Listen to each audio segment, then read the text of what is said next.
जी, cancer लाइलाज माना जाता है, लेकिन अब इसका इलाज देखने को मिला है। अगर एचबीओटी का इस्तेमाल किया जाए तो कितने % चांसेस है कि इंसान को बचाया जा सकता है?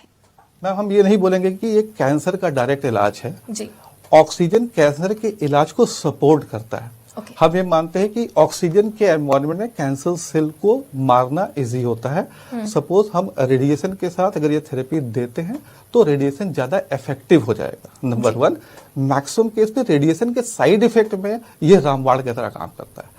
तो हर कैंसर के मरीज जिनका रेडिएशन हुआ है, अगर ये थेरेपी ले लें उसके बाद 15-20 दिन के लिए, तो उनको रेडिएशन का साइड इफेक्ट नहीं होगा। अगर इन केस हो गया है तो वो रिवर्स हो जाता है। उस केस में हमें थोड़े ज्यादा सेशन लेने पड़ते हैं, करीब 2 महीने 3 महीने लेने पड़ते हैं।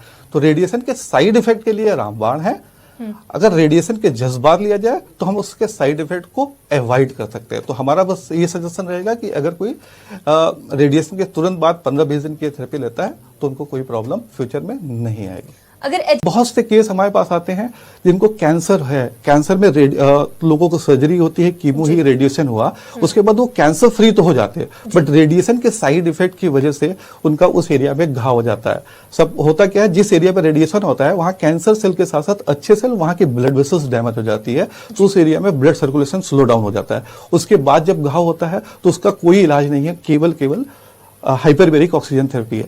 तो मैक्सिमम केस हमारे पास टाटा मुंबई से, टाटा बनारस से आते हैं यहाँ पे, जिस केस पे रेडिएशन के साइड इफेक्ट हो जाता है। किसी को यूट्रस कैंसर है, सर्विस कैंसर है, उस केस में क्या होता है, स्टूल के साथ या यूरिन के साथ ब्लड आने लगता है कंटिन्यूस, और बहुत दिनों से आता है, वो ठीक ही नहीं होता किसी भी दवा से। लेकिन हमारे हाइपरबेरिक ऑक्सीजन में 2 महीने की थेरेपी के बाद वो जो ब्लड आ रहा है कंप्लीटली बंद हो जाता है।